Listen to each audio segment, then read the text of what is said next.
Okay, I think we're ready. Okay. Okay. Hello, everyone. Thank you so much for joining us. We're going to go ahead and get started. Can you see my screen? Okay, perfect. Okay, so we would just want to welcome everyone. This is an event that we have focused around celebrating National Hispanic Heritage Month. So we just want to share with you a little bit about celebrating National Hispanic Heritage Month. I'll share a video with you all. Let's celebrate who we are. Let the festivities begin. Like Frida Kahlo and Diego Rivera, we paint a picture the world stops instead. Like Carlos Santana, feel the music inside. J-Lo and Shakira make your body come alive. Sube, sube, sube. Nosotros juntos el tiempo está. Colombia, España, Caribe, everybody in the house. Nosotros juntos it's time to celebrate. Chile, Argentina, México, and Uruguay celebrate. Wherever you come from, wherever you are, en todo el mundo shine bright like a star. Dance, dance, dance to the rhythm en tu corazón. Dance, dance, dance to the rhythm, join the celebración. Let's celebrate. We celebrate. We celebrate. We celebrate.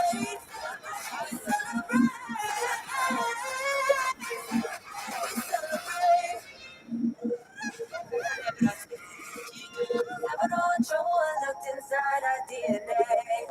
And little Ochoa took our dreams to outer space. As we write a story, the Latin experience comes alive. Allende, Darío, Neruda got stories in every style. Yeah, our culture is rich and delicious. Got thousands of wonderful dishes. Tacos y ropa vieja. Chapulines, mole y paella. We take care of our people in need. José Andrés got a hunger to feed. Siempre comida, amor que servir. Celia Cruz got a song we can sing. Nosotros juntos el tiempo está. Honduras, Panamá, Perú, everybody in the house. Nosotros juntos it's time to celebrate. Cuba, Costa Rica, Ecuador, and Paraguay. Wherever you come from, wherever you are, en todo el mundo shine bright like a star. Dance, dance, dance to the rhythm in tu corazón. Dance, dance, dance to the rhythm, join the celebración. Oscar de la Renta got us changing with the season.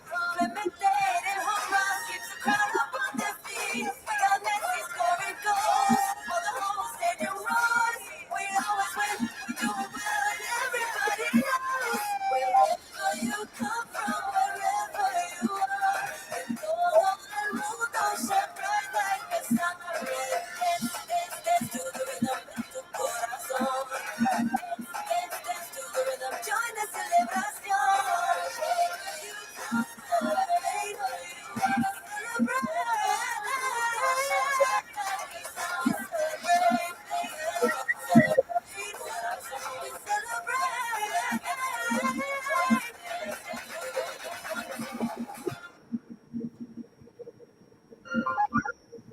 Okay, awesome, everyone. So let's go ahead and get started. Just to give you a little bit of background around Hispanic Heritage Month. So the observation started in 1968 as a Hispanic Heritage Week under President Lyndon Johnson and was expanded by President Ronald Reagan in 1988 to cover a 30-day period starting on September 15th and ending in October 15th. It was enacted into law on August 17th, 1988, on the approval of public law. So National Hispanic Heritage Month is annually celebrated from September 15th through October 15th. in the United States for recognizing the contributions and influence that Hispanic Americans have had to history, culture, and achievements in the United States. So a little bit about information about why we're even doing this here at WESST.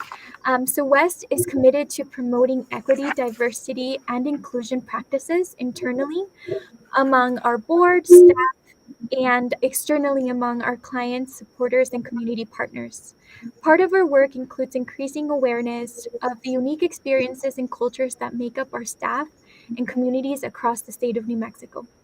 In efforts to foster a culture that is understanding, celebrates, and has growth within WEST, the JEDI Committee, which is the Justice, Equity, and Diversity and Inclusion Committee, have completed some efforts focused around highlighting the various cultures, perspectives, and ideologies that make up our state. So this event is really meant to celebrate the diversity, history, and culture and achievements of Hispanic and Latinx communities through an open discussion with a panel of community representatives. So before we go ahead and get started, we're going to do a quick did you know? So we wanted to share with you all that Hispanic Heritage Month celebrates people who are from or have ancestors from countries where Spanish is spoken.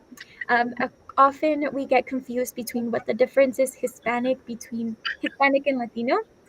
So Hispanic refers to a person with ancestry from a country whose primary language is Spanish.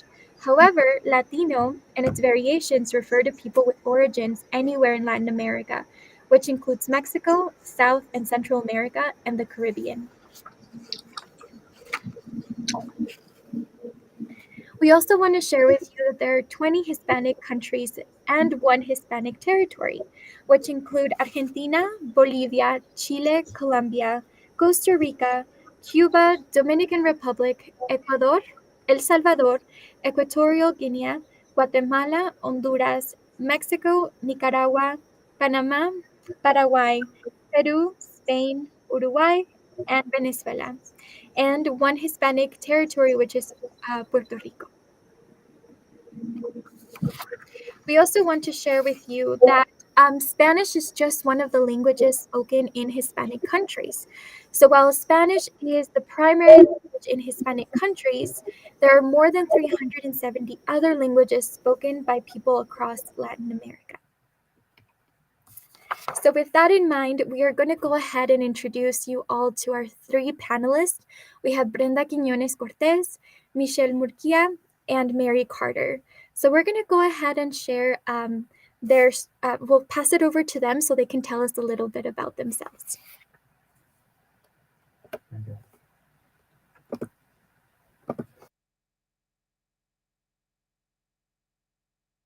Can we pass it over to Michelle, please?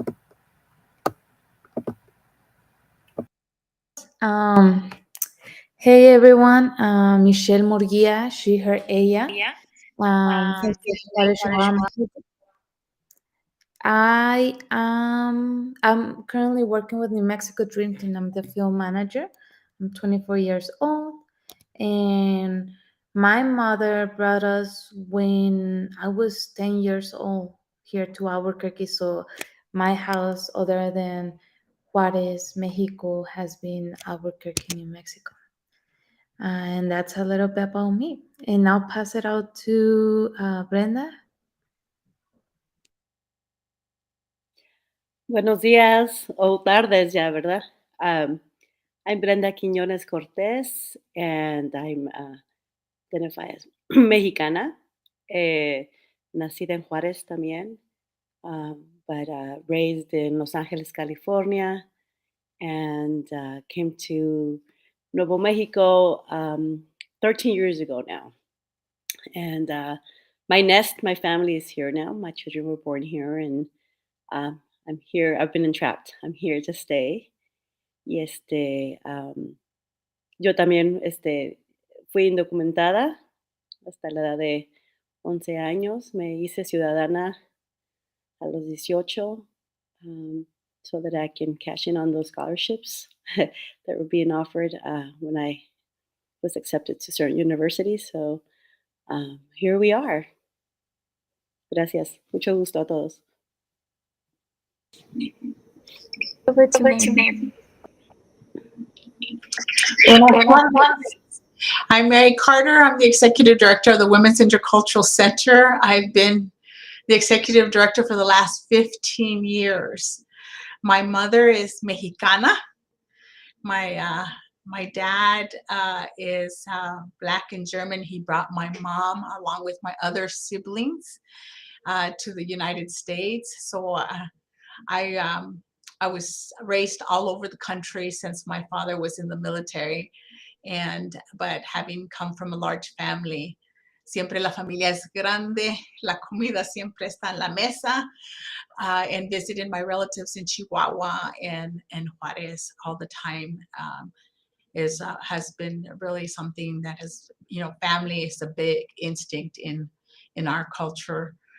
La familia es todo, es lo que se sostiene. So thank you for having me here.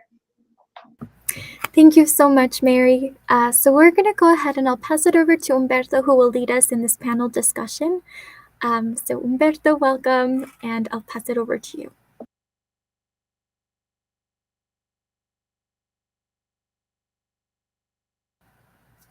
Humberto, I think you might be muted. Here we go. And that was so good. It was such a great, inspiring set of works. But no, here we go. Thank you so much, Adriana, for the introduction. And thank you all so much for joining us in this wonderful celebration of Hispanic Culture Month. First and foremost, thank you to Brenda, thank you to Michelle, thank you to Mary for joining us and for taking a little bit of time out of your incredibly busy schedules. It is much, much appreciated. If you don't mind, can I just go around the room and ask you a little bit more about your organization? What do you do there? What are the functions, and how can we support it? Let's start with, we'll start backwards this time. Miss Mary. Well, great. Thank you for asking that question. The Women's Intercultural Center is actually going to be turning 30 this year. We focus on educating and empowering women, which really is providing alternative education and economic self-sufficiency. So we actually get them to recreate their story and actually begin to take ownership of it and leading the life that they choose to live. And it's amazing work that we do, but we also commit to a lot of activities within the community, such as an emergency food pantry, distribution of perishable food, a thrift store that allows individuals to come in and pick out anything they need, whether it be furniture, clothing, everything free of charge. They have an hour to shop there by themselves without anybody looking, because everybody needs a hand up. Technically, WINC is the heart of the region.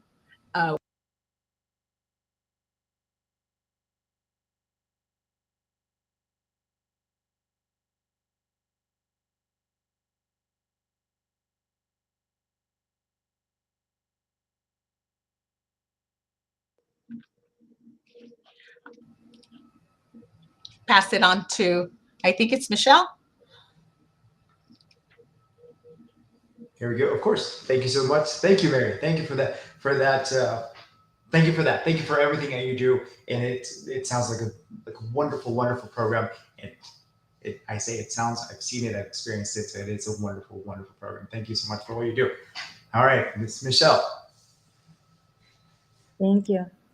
Well, like I said, I work with the New Mexico Dream Team. New Mexico Dream Team is a statewide network nonprofit organization led by youth. We are committed to create multi-generational, undocumented, LGBTQ plus power, no? So what we try to do is help youth find their role in their community. I am still undocumented, and I remember the first time that I got influenced and involved in the movement, and it was just it was a unforgettable experience and feeling. And I feel like many of the people who is part of the organization that is undocumented or the fixed status. They still want these generations coming up to feel the same way, feel free, feel that they can say they're undocumented, unafraid, and they're here to stay, just like Brenda said. Um, so yeah, New Mexico Dream Team has different departments. That focus in different areas, just like Andaki healing and bringing traditional medicine and knowledge to the youth and to the community. We have economic justice that help local businesses, entrepreneurs to grow or build their own businesses. And the queer that it provides safe spaces for the LGBTQ plus community, um, focusing on the undocumented immigrant LGBTQ plus youth. Um, we have education justice that we train our faculty and staff of these different institutions, and we have feel we also work directly in schools to provide safe spaces for these youth, and that's where we actually like work together and find these roles in our community. So and we also are involved in politics campaign. We have different campaigns um, with the target of getting the youth, the pop youth, to get out and vote and raise their voices and know that their voices are powerful and that they can create change, not just for them but the future generations. That's a little bit about New Mexico Dream Team. Thank you so much. Thank you so much, Michelle. It's certainly a lot and it's incredibly beneficial. Thank you so much for all you do. All right, Miss Brenda, would you terribly mind? Of course. Thank you, ladies, for all the work, important work that you're doing.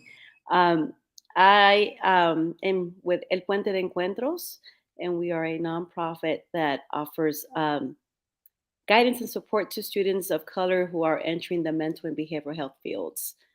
There are huge disparities within our workforce.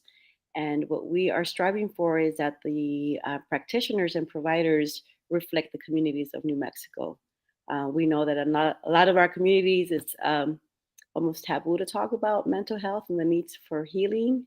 And so we really want to bring a familiar face to that work, so that it's more inviting and more culturally and linguistically responsive to the needs of the community. So we do that by offering a fellowship to students, university students, both undergraduate, undergraduate and also graduate students.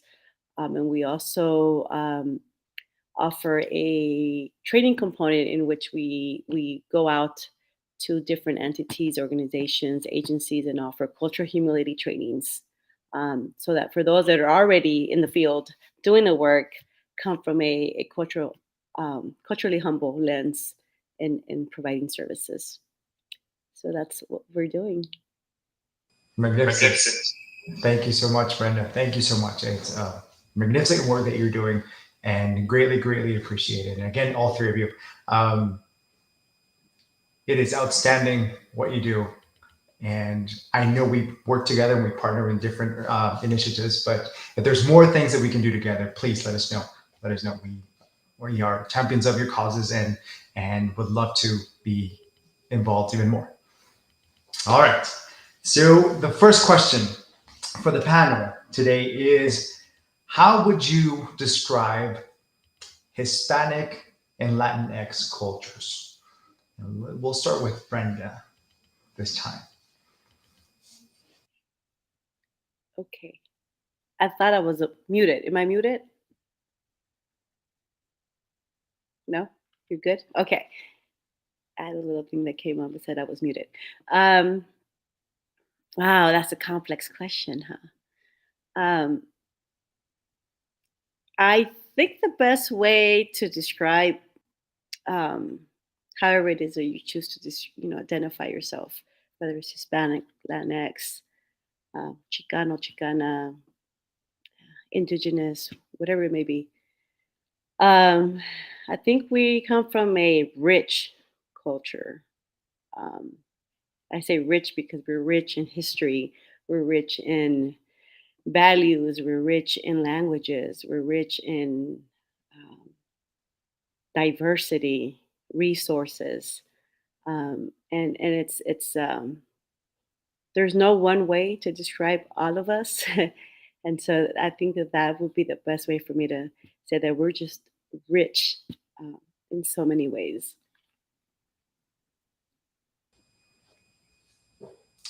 Thank you, Brenda. Mary? That we're extremely rich, we're vibrant, we're colorful, we're lively, so full of life, and so full of love and passion. That's what we are. Thank you, Mary. Thank you so much. Michelle, what would you add to this? Híjole. Híjole. It's hard because what they just mentioned is what my answer was.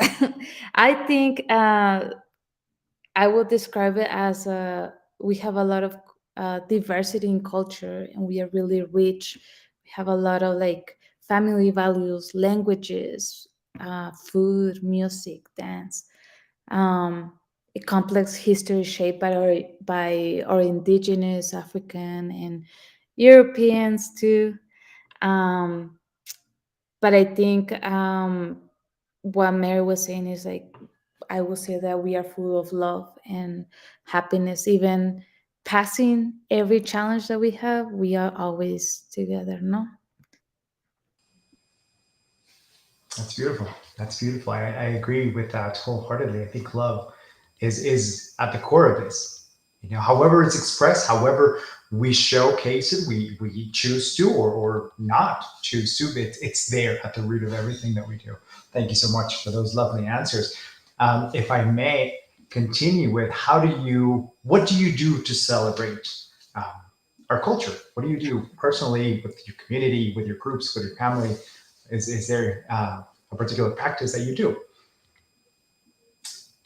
Mary, let's start with you, madam. Well, if you come from a Mexican family like I do, you celebrate a lot. There's always a lot of celebrations, and sometimes you don't even have to invite guests because your families are all guests. I'm the youngest out of 10. And with our children, their mates, and their children, we come to celebrate all the time, and we usually meet Sundays for breakfast and spend the whole day together, breakfast and lunch, and or doing things together, or just come together whenever one of our relatives comes from out of town. Everybody meets together. That's naturally a tradition. A tradition in my house has always been eating menudo every Sunday morning. So everybody has a special staple they eat. Making tamales every Christmas and buñuelos. I mean, if you didn't make it to my house at a good time, the chances are you didn't get any tamales. They were gone. So I mean, there's a lot of it. It's always surrounded around the traditions of family being together, always celebrating each other, um, and food, and it's just supporting and loving each other and always being there for each other. I remember every time coming home and I would tell my parents or my brothers and sisters, I'm thinking I'm going to do that, and then the first thing out of their mouth would be like, well, I don't know, how come it took you so long to figure it out? We knew you could do it. So it's just the support and the abundance of love that comes from being from families that we come from. That's tradition. Thank you. Lovely, lovely. Thank you so much. Thank you so much. I'm sensing a common theme here, but thank you very much, Mary. Um, Brenda, what about you, madam? I I would agree with everything that has been said. I think one way that I celebrate it, I would say what my husband always says, like, we don't stop being who we are after the month is over, right? It's every day, in and out, um, day in, day out, and I think we celebrate by honoring, all those things, all those teachings that have been passed down to us, have been shared with us. With our kids, we honor who we are by the everyday things. We cook to same, la familia, cooking together, eating together, el lenguaje, right? I think every generation it gets a little bit more challenging in continuing with our language. But we we we are here at our home anyway. We are persistent in it, and we don't want that language loss to take place, like it has been across many generations, different communities. Um, and the values, just that importance of love and respect and um, humility. It's a big one. Um, and familia, comunidad. We are extensions of others, and that's something that we really implement. And of course, of course, the sense of also, with that comes with justice and activism and all those things that were done for us to be here. We want to keep that going across the next generation, right? So those are ways that I think we are very intentional about in celebrating and honoring. Beautiful. Beautiful. Thank you so much. Thank you so much. Michelle, what about you? Well, we also do tamales. We also do the buñuelos. Um, we well, I think we also celebrate the language. I mean, we speak Spanish, but also like we lost our native languages. So even if we don't know them, we are aware that our ancestors um, talk a different language. We lost it because of history. So we acknowledge that, and we celebrate our ancestors for mainly living all this culture and all these kind of foods, the language that we have now, and the traditions like holidays, right? Like Christmas, Dia de Gracias, Dia de los Muertos. We always honor our ancestors too there, offering ofrendas. Um, but also something that Brenda said that we also do is we honor the fight of our ancestors. We go a lot into our ancestors, um, just because, I mean, being part of here in the organization, I get to talk a lot with other youth from different parts of the world. So whenever they share that they're from Mexico, but they're from different states, I always learn a lot of their culture, because I mean, Mexico and every other state, we have a diversity of culture, right? So yeah, we celebrate the food, the music. We are a musician, pretty musician family. We love music. Music is something that has brought us to life, even in our worst moments. And all those chingonas that fought for us, and chingones, right? Um, we honor them. We honor our family, and yeah, I think it's pretty repetitive. Uh, we similarly celebrate the same stuff. Thank you, Michelle. Thank you, Michelle. That's beautiful. But I think it's, sure, it can be a little repetitive, but there's a common theme, right? There's love, there's family, there's community, there's amigos, there is everything that we're taught, our ancestors, our history, the richness of it. And however we choose to display it and however we choose to engage in it is what I think brings us all together. It's beautiful. It's funny because we took a little trip. We just had a little our cultural reunion, if you will. We took a little trip together, my family and I. We had people from Ecuador, we had people from Chile, we had people from Portugal, ourselves, and we all gathered in this place, and it was again this sort of like little concoction, this little mixture of cultures, and it was amazing. And music always involved, food always involved. My mom gets at me because she says I'm the least Mexican kid ever. I don't like tamales. Please forgive me, please. And I know I know that's almost sacrilege, but she's like, how can you not? But I promise you, I am from Mexico. All right. I'm going to move on to the next question, and I would ask you to think about and tell us or share something with us that might not be super known about the Hispanic culture. So, what's something that you would like to share with the rest of us that you know of, but may not be super known, or maybe a family tradition, maybe something that's like rooted in your heart that's like, I wish it's somebody. I wonder if somebody else does this. Do we have anything there? We'll start with Michelle this time. Then that's a hard question. um, I think, I mean, I'm pretty young. I learned a lot from a lot of the adults around me. When I was little, I remember we used to, like, we didn't have toys. We were really poor, so we would make our own toys.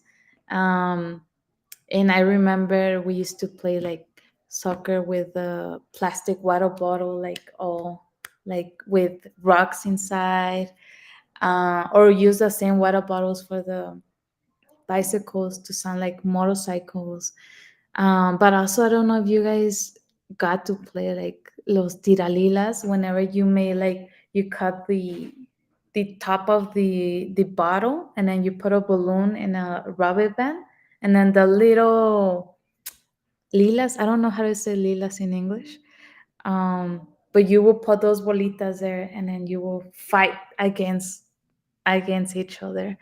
And I think that was something that always be in my heart, that grounds me. Also, like the casas embrujadas in Mexico, the or abandonadas, that they will say that they were haunted, but they weren't. And I remember when my mom used to go to work, my brother and I would sneak out of the house, and we would play with our friends in La Colonia to the explorers.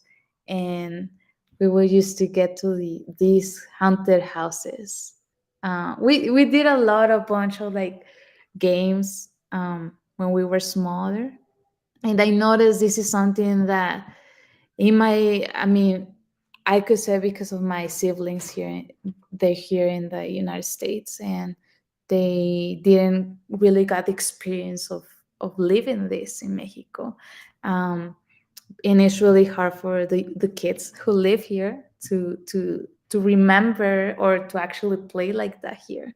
And I just thought it was cool to bring this into the conversation.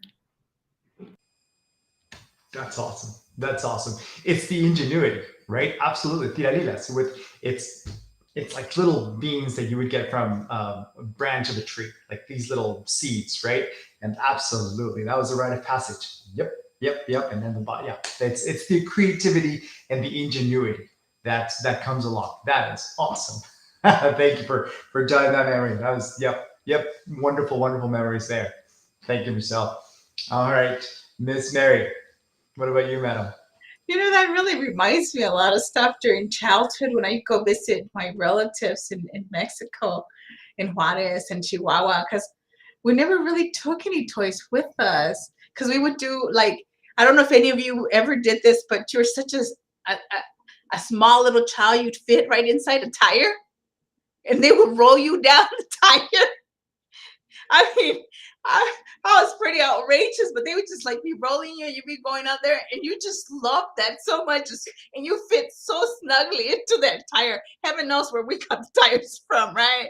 I mean, that was amazing. We had amazing games that we would play. We would play with the insects and have them fly around. We would, all the stuff and creativity.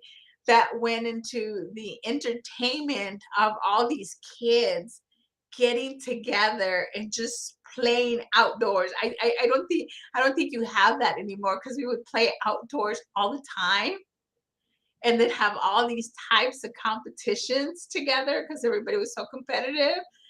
Uh, and so it was just a lot of fun to be out there, and depending on which family we ended up visiting, it could even be being chased by the farm animals, because we would go visit the ranch in Chihuahua.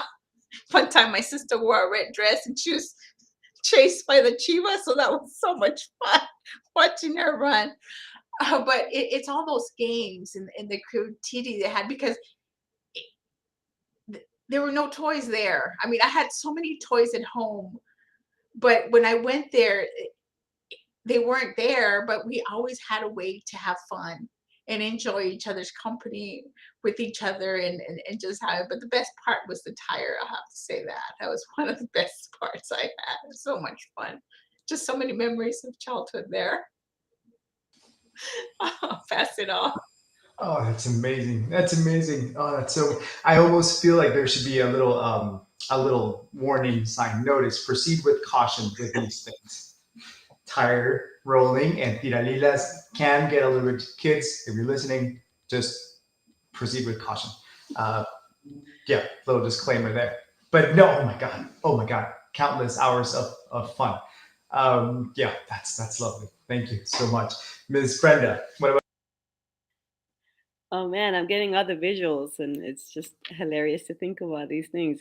Um, I think along the same line, I think once I arrived to the states, my brother and I didn't get a chance to go back until we were able to come back and forth, right? So till 11, 12.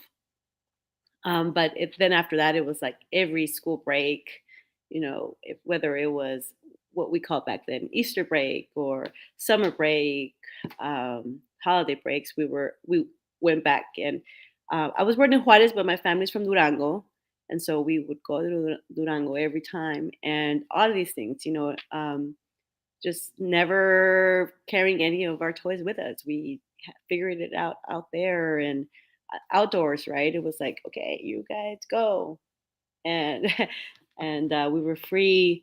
But I also remember when you said, Michelle, about like the casas embrujadas, but all the storytelling, right?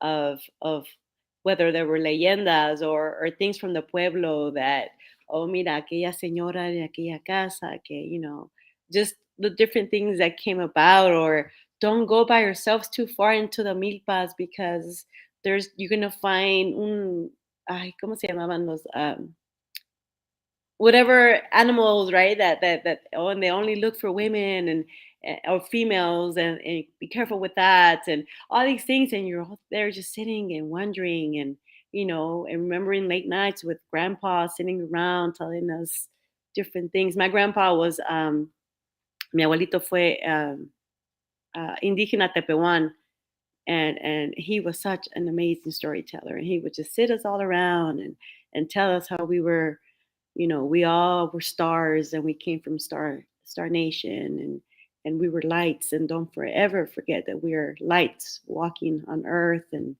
you shine and you allow others to shine, and things like that you were listening to when you were little, and you were like, okay. And then of course as you grow up and you start exploring yourself and your identity, and now you want your children to learn certain things, it's like, oh my god, that makes so much sense. Or the use of los tecitos, las hierbitas, all these things that we just do on the daily that we don't realize that are connected to our ancestors, our old traditional ways that we still continue on. Why do I like, el nopal so much? Why do I like something that pulls you to certain things? It's like it's there, it's in us. We have hornos back home, el cocer en el horno and hacer tortillas. That was the other thing, right? Like once we knew we were in Mexico, it's like you got up early. Some of us went to get the tortilla, some of us went to the milpas to come and bring whatever. a limpiar. It was like the work ethic was like on point, and it was everyone. Everyone had a role. Everyone had something to do, um, and I think those were teachings that we continue on, and so we're resilient people, just like Michelle was saying. Despite all odds, we continue. Our work ethic. Come on now, I don't think we can be beat in that regard. Um, and I think it's all around this notion of love. Like we love who we are, we love what we do, who um, we are around, who we work for, and it's not only those bound by blood. Because if we pull you in and we consider you family, and you're in the circle, you're in the circle, like you know. Um, so I think that's the beauty of it. And I think those are things, memories that I always now reflect on, and I'm like, oh, okay, yeah, going in and picking the hierbita for el gordo lobo, or the herbanis for the el té del día, and you just had it burning all day long, and the house just smelled good, and so all those things are beautiful things that a lot of people oftentimes don't realize what happens, in the home, that we then um, bring out to wherever it is that we are, whatever tables we sit in, whatever workforce we're in. Like, we bring all of our true selves always there. So those are the things.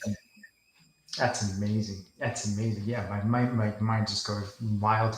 I could, I think we can sit here and like exchange stories, and I could listen to your stories all day, because it is tremendous in remembering and the similarities between and the common threads and the love and the leyendas, right?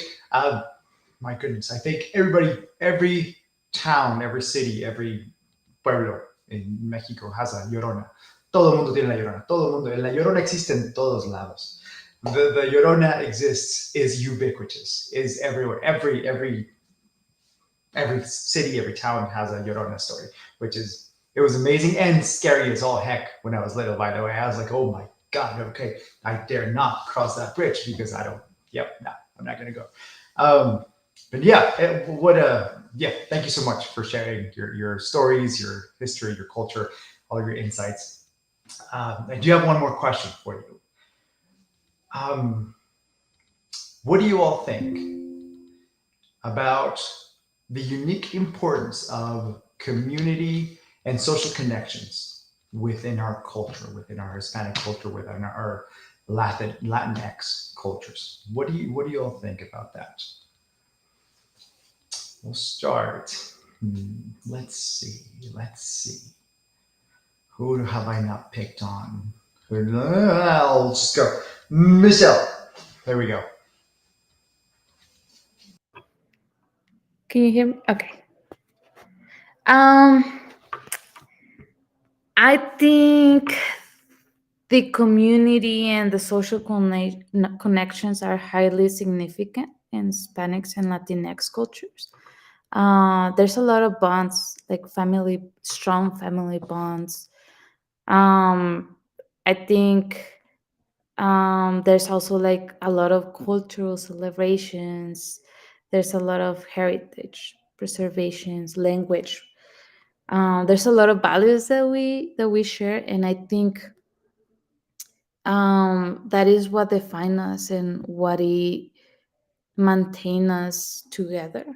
I feel like you've been mentioning a lot, and I feel the the understanding of connections. Like whenever we go out with my mom, whenever I go with my mom out, and we go to a restaurant, a Mexican restaurant, she always says like she's kind of like afraid that they're not gonna speak Spanish. And I'm like, ma, pues hablan español, háblele usted. And she's like, I don't know why I think this way. I'm just afraid of speaking. Um, and it's just because of the experiences that she has faced before. And I feel like with New Mexico Dream Team, she has been involved with us too. I have been um, blessed enough to have my mother being part of a lot of actions in just events where she can connect with other people, with the youth, and with other mothers, parents. um, and I feel like we all share a bond, and it doesn't matter if we're from Mexico, if we're from Ecuador, Peru, España, wherever.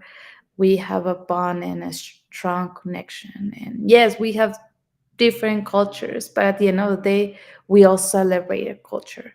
And I think we enjoy whenever they invite me to celebrate other type of culture.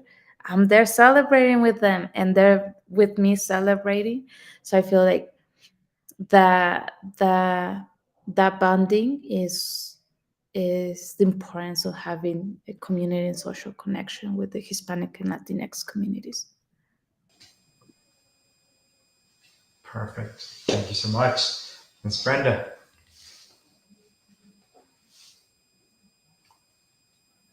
There we go. I feel that comunidad, community, and that those social connections are inherent to who we are as people. Just historically speaking, we are a collective um, people, right? We work in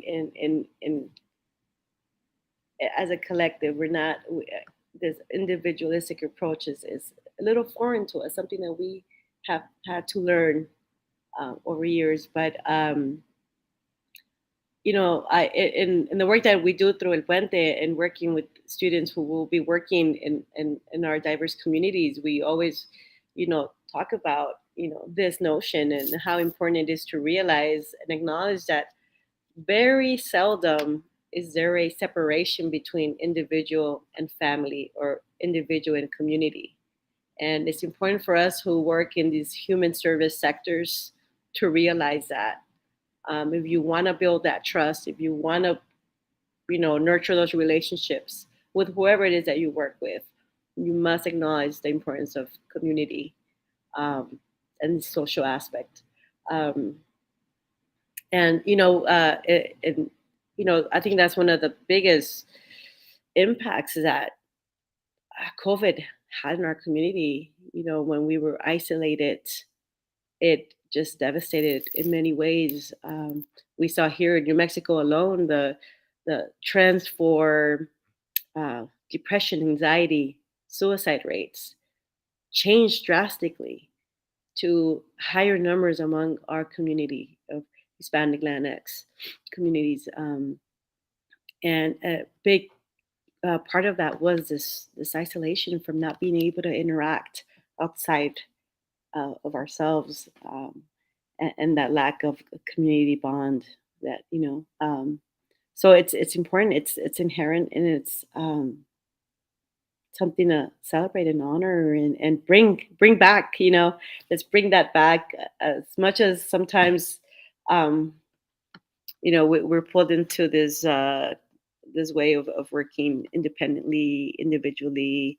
um it's our nature to not work in that way and to work with others and for others, and so yeah, it's a must for us. That's great. That's great. Thank you so much, Brenda. No, absolutely. Absolutely. Um, I, I failed to mention, I think, if we haven't already, people that are watching on Facebook, watching on YouTube, please feel free to post questions. We'll bring them in and ask them to the lovely panel that we've got here. Miss Mary, what do you think? Well, the Women's Agricultural Center was actually founded to bring community together, because when the consideration to bring the center forth, a lot of the community, the immigrants that came in, wanted to blend into the American culture, but they had certain fears, and a lot of them actually became isolated. And with the isolation came depression. So the center in itself is actually a community within a community, where people from all over come together for social events, even the classes, even though you come to the classes, you're coming to eat and socialize. We're all social animals. And you know, and most everybody that comes from a Latin American country, usually people, you know, people get together out in front or store corners and in front of their house and chit chat, and that's not part of the American culture. Like the get together, the little groups for like just being out there together or getting together for cafe and you know, and pan dulce, and just enjoying each other's company. It's very necessary in our culture. Even though our cultures are very diverse in essence, but that coming together, socializing just means so much to us. And it also means so much to us because we know that no matter what anybody says, when they say I did it on my own, you know that's not true. You did not do it on your own. You had other people that were supporting us. You know, the first base of support for every one of us is our families. None of us would be here without the sacrifice that our families made to come to an unknown land that didn't appreciate our culture at the very beginning, and to move forward and bring our kids for a better life. And each year we do this and we push for the next generation to be better, to have the opportunities that we didn't have, the joys that we didn't get to experience. We wouldn't be doing that without being together with family, los primos, you know, distant cousins, amigos, that open doors for us, that give us the opportunity to be able to get our first job, our mentors, everybody that takes part. Everything is a community. And it's people helping people, but at the same time, it's the love that comes with it because you get so close to everybody. I mean, I have grandchildren. They're not my grandchildren. You know, my children still haven't had any kids, but they're my adopted grandchildren because they've grown up with me. They've come to the center. I've known when their moms were pregnant. I was seeing them little and running across, and I played with them. I babysat for some of them. And, you know, now they're in college. Some of them already all grown up and in college and stuff. And I look back, I mean, they're my family. And this is what the Women's Intercultural Center is. It's your second family from your original family. And we grow with each one of our members, even if they go on and move on, which is what we want them to do, is go and move on and grow and expand. But whenever they're back, the door is always open. They're always welcome to come in and chat and let's catch up. Or if they have an issue going on, let's talk about it. How can we resolve it? Or if they just want to share the good news, you know, we've gotten to call us about, they haven't even told their parents, I got accepted into medical school. And we're like, yay, can we post that? No, not yet, because I haven't told my parents yet. So, I mean, you know, it's so much. Being together really means a lot. It really means a lot because in our culture, all of us know that in order to move forward, in order to grow, in order to evolve and become better, we can only do it with our families and our extended families. They're the ones that help us make our dreams come true, that stand by us even when we want to quit and say, no, we don't want to do this anymore. We said, you know what? You can do this. And they're the ones that hold you in the darkest times. And then you make it. And you're like, wow, I didn't think I was gonna make it. I thought about it and I was ready to quit, but no, there's always somebody there to lend you the helping hand, to pull you out, to guide you, to nurture you, to feed you. Always that love and support. That's why community is so crucial for us. And how come we have to expand it so that we can help each other grow and we can become stronger? We're already incredibly resilient people. Think about everything we've overcome. I did the adverse childhood experience background in our community. And normally, everybody to be functional should only have 2 major traumas in their life to really be functional. Our people have 7 to 10. And they're incredibly resilient because anybody else would be broken. But we're not, because we have each other. We have that community. We need to grow it. We need to expand it. And we need to support each other more than ever, every single day. Thank you. Thank you, Mary. Thank you so much, Mary. That was beautiful. And I don't say that I've seen it. I've experienced what you all do there. It's certainly life changing, and it is so inspiring. Uh, Brenda and Michelle, I haven't had the pleasure of personally being where you are, but I've heard wonderful things from my peers around the state. And again, just thank you for everything that you're doing. Thank you for everything. Mary, you mentioned the support, the community, the relationships, the children. We have a question from our audience um, that asks, how do you see supporting the children to pursue their dreams? The importance of it in this changing world. There's paradigms shifting and parameters changing. What can we do to ensure that those little ones grow up inspired? We'll start with Miss Brenda. The $1 million question, or probably not a million now, it's more than that, $1 billion question. Um, I think we've all spoken to it and how we strive for that next generation to be in a better place than the previous. And just in hearing Michelle talk about her work and her activism and bringing her mom in and joining in that cause reminds me of the same thing 20, 30 years, however long ago, 30 years ago, uh, when I was in those same shoes. Uh, the similar issues that we are still continuing to struggle and overcome. It's been a long, long, long journey for us. Continues to be, and the work hasn't will not stop yet.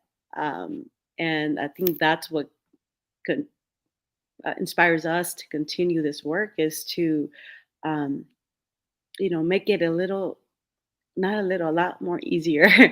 um, Back then in the 90s, we had in California the Prop 187, the anti-immigrant initiative, and there we are, all of us youth, working, striking, and bringing community together to speak against this. Then we have Prop 209, the affirmative action, initiative. Back then, it all comes back around, right? And us again. And when we had that uh, presidential candidate that was like just instilling all this fear in all of us, it was like, okay, here we go again. Let's gear up and let's do it again. Generations back then did it for us. We now do it for the next. And so it's scary in many ways to see these changing times, but at the same time, it's especially in this generation now, and I get inspired and I'm hopeful and optimistic, that this will continue and my kids will be in a good place. And I think that if all of us just plant those seeds, right? Esas semillas, so that one day that flourishes and one day that light bulb, I know sometimes as parents or as, the olders or the elders, wherever category you fit into, we hear, we get the rolling eyes of kids or, oh, here we go again, the same thing over and over.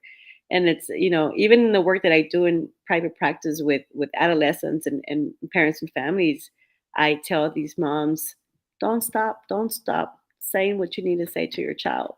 One day it's going to click. One day it's going to click. The light bulb will go off, and they will know that mom was right, or or grandma, whoever it is. It's those things that we need to continue doing, and so we continue to put ourselves out there, to display, to express our cultures, who we are, what we bring to the table, um, and we know that we will continue to succeed. Como decía mi mamá, ya de abajo solamente para arriba.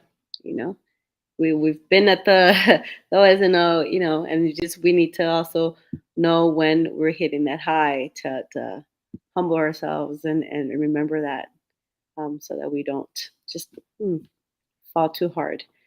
Pero I think by just sticking to it, being persistent. If anything, we are persistent. Some people say we're stubborn, whatever it is. But I think and for me to just see certain things change, even in media, and it's like, wow, like this is becoming the norm, the standard. Like, and we heard about it like years ago, where, oh, one day we're going to become the majority, and we're going to be like, we're like, okay, well, in the meantime, right, we have to do all these things to get there. But now, just to see certain things that are becoming the norm, the standard, it's like, yes, yes, here we go, it's going to be our turn.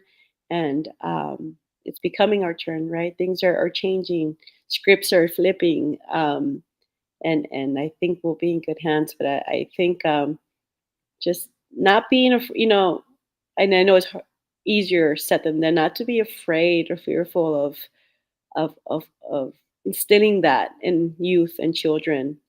Um, who they are is beautiful, and it's growth, it's transforming.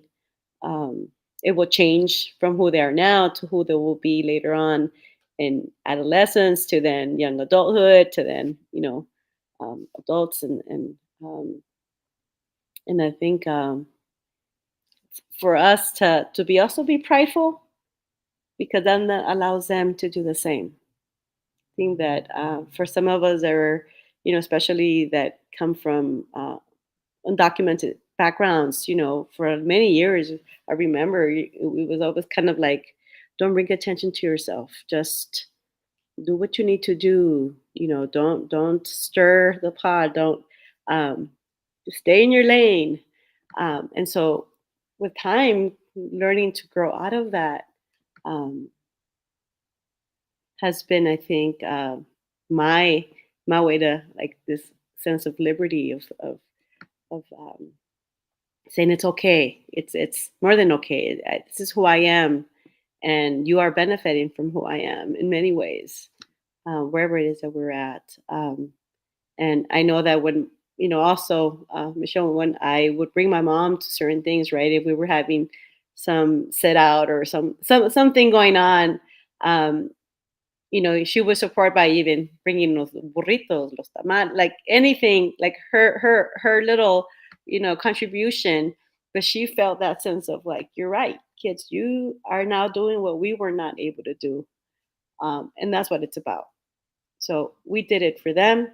Now, we're instilling this for our kids, so that one day they continue to do that for others, and, just, be role models. And if you're not able to do that for whatever reason, allow them to express who they are freely and openly, so that they can love themselves and allow others to do the same for themselves.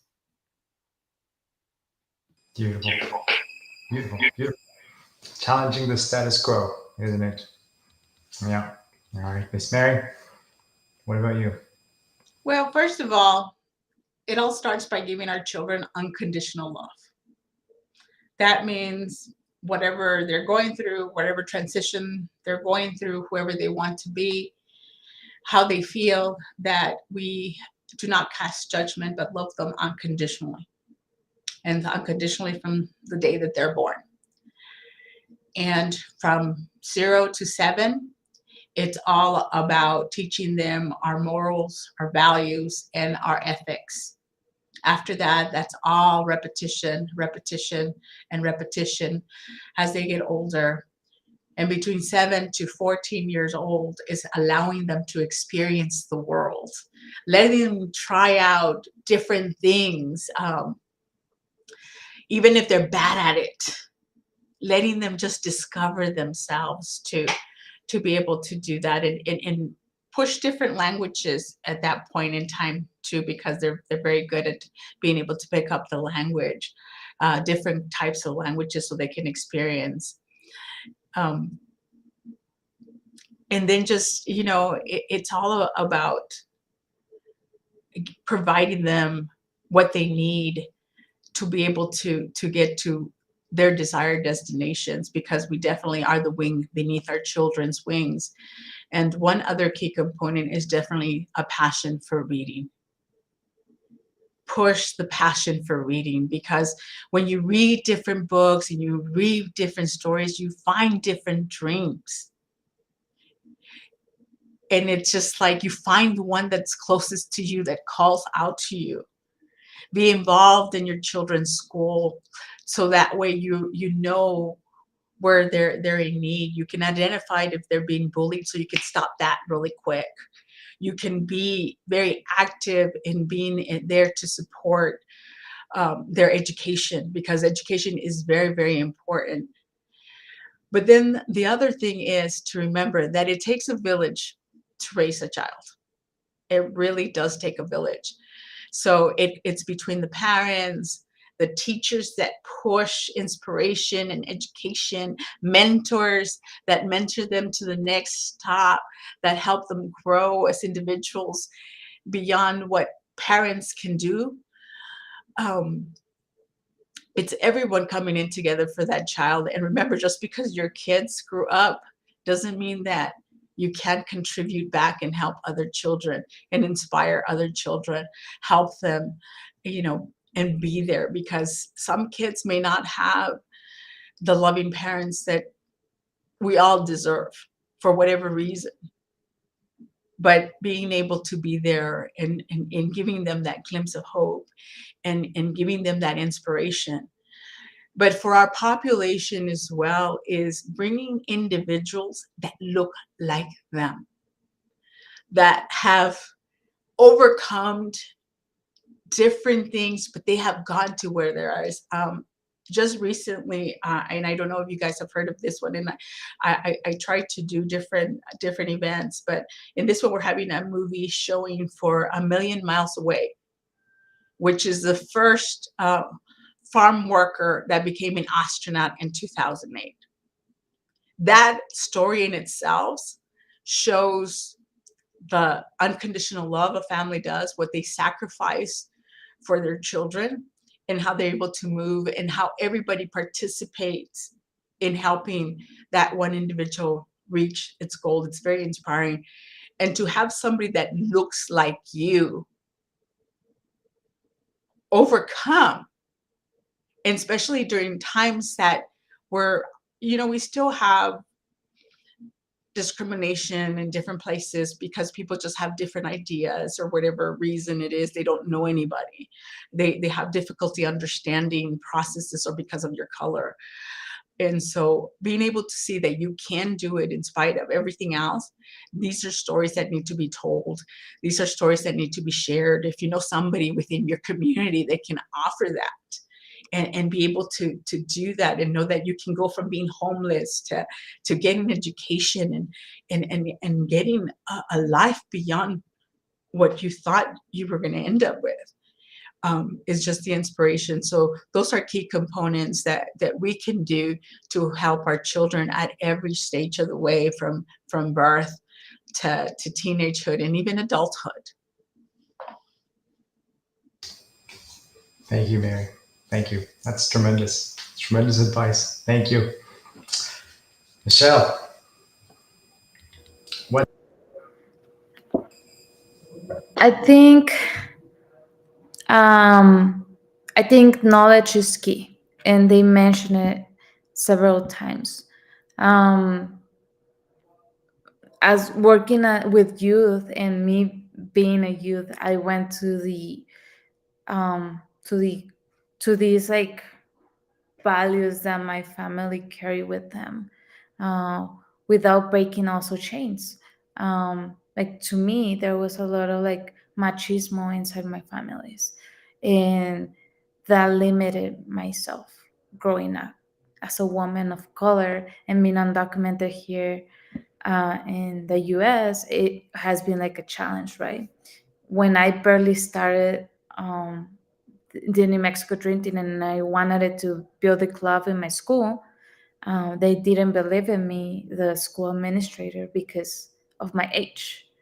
Um, so there's a lot of things, you know, like that's still in society and that I still hear from like parents whenever their kids want to engage in community organizations, um, where they always say like, ¿para qué haces eso if that's not gonna do anything? Like many people has told me like, why don't we have papers? Why we don't have a Dream Act or a citizenship for all if you're working in immigration? Um, and it's just like, to me, it's like, I mean, it like Mary was saying, it doesn't take just one person to create change, but it takes like a lot. And you know what, like it haven't been enough right now to get a citizenship for all, but there has been enough to protect our communities and to keep us alive and safe here. So I would say like educating yourself, learning from all these amazing community organizations that are in your local, um, and learn from them and engage with them. And if your kids wants to be involved, you know, trust them without questioning them, without questioning their leadership, because that is something that a lot of the parents do. I mean, they did it with me, and it was a challenge. And I me rebelé to my parents, and I have to do that because I was feeling um, like atrapada, no? I was feeling that I couldn't do anything, and I wasn't gonna do anything. And especially during the pandemic, I felt really depressed. I feel like I'm really shy now, so I'm like, what the heck? This is not the Michelle that I used to know. And since I started stepping up for myself, I had like, you know, it took me to hurt some of the people that I love, that I didn't want to hurt, um, but because of my safety, my emotional stability, and because I wanted it to involve in my community and fight, I had to. And it doesn't feel that cool at the beginning, because who wants to hurt the people they love? So I will say like the people who's watching us, like listen to this powerful woman, and listen like to your kids, to your students, to your members. They're telling you what they want, and it just takes you to believe them and to not let anyone um, take their dream away. Like I'm about dreams, and if I have a dream, I want to follow my dream, and I don't want anyone to take it away. It's the same with my siblings. I had to step up for them sometimes, even with my mom. And you know, it takes time to educate, especially your parents, because of the traumas that they carry, and eventually it's generational trauma, right? That they bring to the kids. So how can we get these resources and use them as much as we can, so these generations coming up, but also the generation right now, and my mother's generation and your generation, um, is also emotional stable, and it's healthy, and it can bring like a better world for all of us. And yeah, I think just by getting knowledge, it's how we're gonna we're gonna support, and our generations are gonna feel empowered. Thank you so much, Michelle. So inspiring. Thank you for sharing your story. Super, super inspiring. Um, I want to be respectful of everybody's time here. I think we have time for one more question. Uh, reach out. I want to reach out to the audience and say a huge thank you for the questions you've been posting. Um, last one we'll have for you all is empowering women of color. You mentioned, Mary, having role models that look like us, and for the kids, role models that look like them. Empowering women of color in places um, that we haven't seen. How do we support that? What can we do to have more of that? What do we do? Let's start with Michelle this time. Uh, this is a pretty cool question.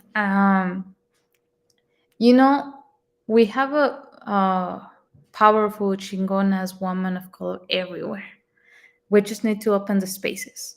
I feel like I see my mother as a powerful woman of color, and I see my grandma, and I see my co-workers. I even like Brenda, Mary. They're powerful women, and it's just about being more inclusive. I will say. Um, I mean, yes, we are in America and we speak English, right? Um, but you know what? Like as you can hear, like I have a really heavy accent, and I prefer to speak Spanish. And sometimes I don't feel like there's a lot of spaces where I can speak Spanish other than in Mexico Dream Team or El Centro or other organizations close to us. Um, I feel like my mother would like to be talking and sharing her story in other spaces where she can talk her language. And it's not only Spanish, but I mean, there's a ton of languages that our mothers speak, that our grandmas. Um, so I would say mainly like provide those spaces for them to be there. Like you don't have to reach out to an organization and be like, oh, can we have, let's say, Michelle to come and talk to us? But instead of that, I mean, you have a big community, and why don't just bring them and let them share their story, let them share their resources, their needs. And I feel like sometimes it's really hard for the organizations to get data or like have listening sessions. And I feel like this is because we don't provide enough spaces um, for our families to speak their languages. But I would say just like provide safe spaces where they can speak the language and they can be free and tell whatever they want, and and have your community doing it. Lovely, lovely. Thank you so much. Thank you so much, Brenda. I love this question. I think it's just for us to remember, our most of our cultures and lineages are matriarchal, um, and I think we have been moved away from that uh, in many ways here in the states, and even back in our original, countries in Latino America. It's moved to patriarchal societies, and um, the men take certain positions, and that's all fine and dandy in many, in some ways, but to to the heart of it, we as women make the world move, regardless of who's taking that position, wherever it is. um, we are the ones who carry on the values, the languages, the costumbres, la comida, la familia, right? Religion, spirituality. Um, and it just, that's one thing that I always, when I'm surrounded by young women, is to remind them of their power.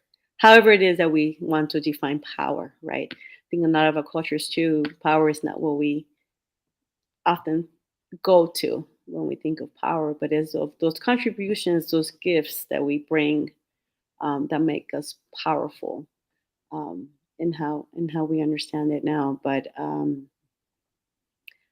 it's really helping them embrace, that inner strength um, that we have, and um, I've been told, well, I've said very explicitly that I don't identify with the feminist movement as we know it here in the States, um, because that means different things for a lot of us coming from other countries or other cultural backgrounds.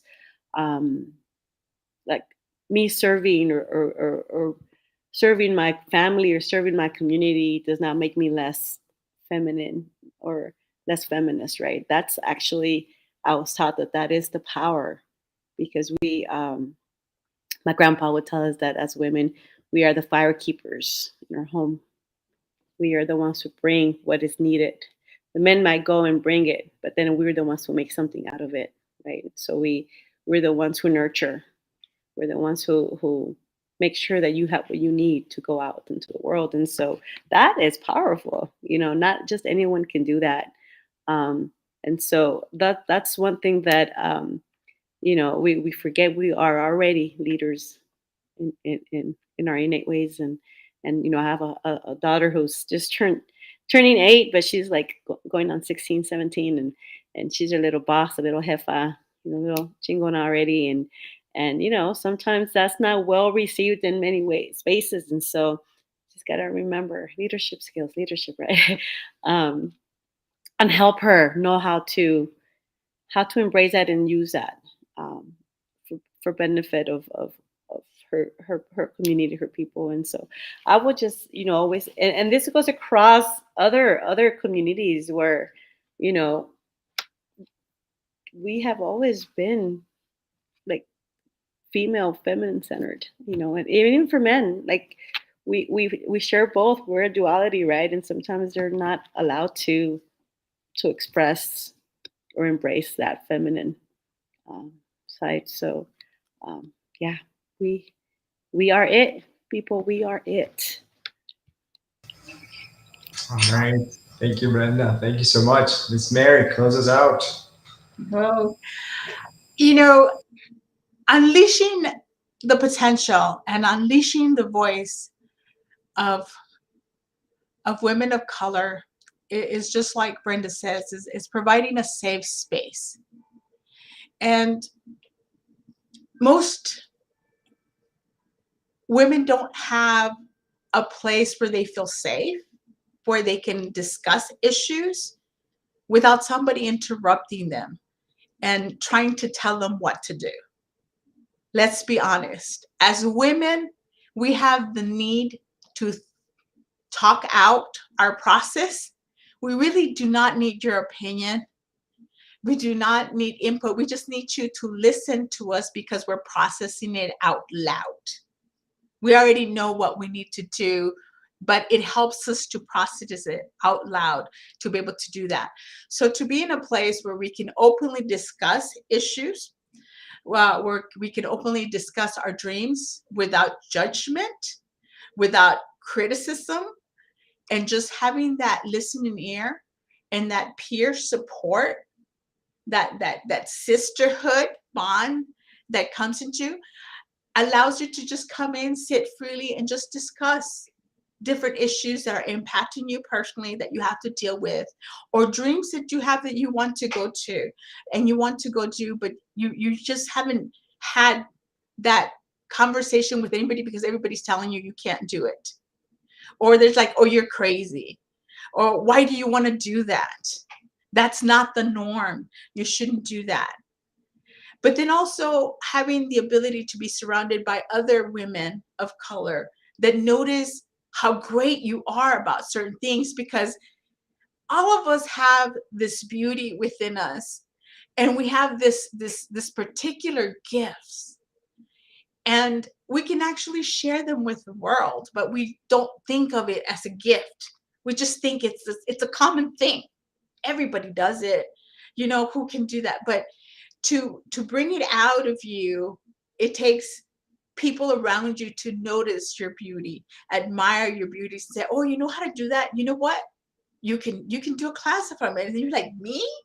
But what? Why? How could I give a class on that?" And then they go out there and they teach, and then they get this little group surrounded with them of support, and they start realizing their value, their worth, because a lot of us forget what our value and our worth. And sometimes when we get married, we forget who we are because we're so engaged into the marriage and into the family, but we forget us. We give everything to everyone, but we forget to nurture ourselves.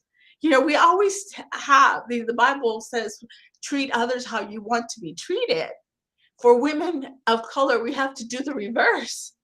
We need to treat ourselves the way we treat others, because we are the nurturers, we are the caretakers, we are the foundation of the family. If we break down, so does our family. So we need to be strong, and we need to bring that up and bring ourselves to realize that we need to be, we have to have that resiliency and not allow ourselves to be serving others when we're ill, or when we're not feeling well. And then start identifying our dreams, our pathways, instead of moving. Our gift here is we need to move women from survival to thriving. Most all of us, everybody, and even if we, because we grew up here, we have parents that came from countries where they literally had to scratch the walls to feed their families and claw their way through to give them a home and everything else. And then to come here, you're still on that survival mode. And because they're our parents, they teach us that survival mode, and we stay on that survival mode. And so when we're on survival, we can't see the roadmap, we can't see the dreams, we can't identify ourselves. And so being able to open up that individual and looking through that tapping that potential enough for them to be able to see the vision of what that dream may be, and then helping them plan out the steps to get to that dream, to that vision, to where they want to be in their life. Because we all deserve to be happy, we all deserve to be loved, we all deserve to be stable. But unfortunately, we don't all have the same resources available. And having a place where you can come in, when you can have that peer support, that second family to guide you and help you navigate what you don't know. And then also being able to know that, education is key. Because let's be honest, how can you ever win the game if you don't know the rules of the game? And the United States has so many rules, policies, procedures, laws, ordinances, you name it. Everything has a process. And if you don't know the rules, you're always going to lose. So you have to learn the rules of the game. And we teach people, because in order to learn the rules of the game, we can find those little loopholes that can be beneficial to us. And then we can go ahead and find ways to change those laws, like DACA, for example. We have college students that come from all over the country, and I always challenge them. If you have DACA, friends that are on DACA in your college campus, you could do a great service. My dream is to have a whole bunch of university students out with their voter registration cards, demanding this immigration reform, so it would not only benefit DACA students, but everyone. And with their voting cards, I tell you, politicians would really mobilize a lot more faster because they have their voting registration card, and they know that they're going to get voted out. So, I mean, it's just letting them know that they need to know the rules of the game, and they don't need to know all of them, because like I said, the United States has everything. I mean, it has so many, but to know the ones that impact you, impact your family, impact your community. Those are the ones that you really need to understand, comprehend, and push. So it comes with the steps from moving on from survival to thriving. Because after all, let me tell you, women are really key to a lot. You've heard that old adage about teach a man to fish. Well, we have it differently at the Women's Intercultural Center. Is you teach a woman to fish. I mean, you give a woman a fish and she'll be able to feed her family for a day. You teach her to fish and she'll be able to feed her family for a lifetime. But this is the kicker. Put that woman in charge of the lake where she fishes, and she will be able to provide for 7 generations of her family. That is how crucial it is for us to support and educate and empower women of color. Beautiful, beautiful, beautiful, beautiful. Thank you, thank you, thank you so much to this powerful, amazing panel. Thank you, Brenda, Michelle. Thank you, Mary. You're all amazing and so inspiring. Thank you for your time. Thank you all so much for your time. To the audience that's watching, thank you for hanging with us. Thank you for being here. Get involved, reach out, and know how we can help more. This is an effort. It takes all of us. It takes all of us. And as we close out, I'd just like to emphasize on and celebrate really the diversity of what a Hispanic means, what a Hispanic culture means, the diversity, the grand spectrum, what that means to be Hispanic.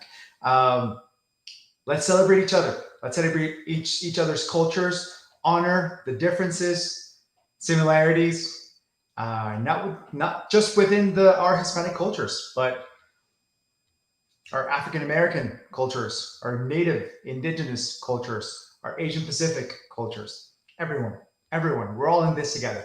Thank you all so much. Thank you for spending time with us. We'll see you in the next one. Thank you.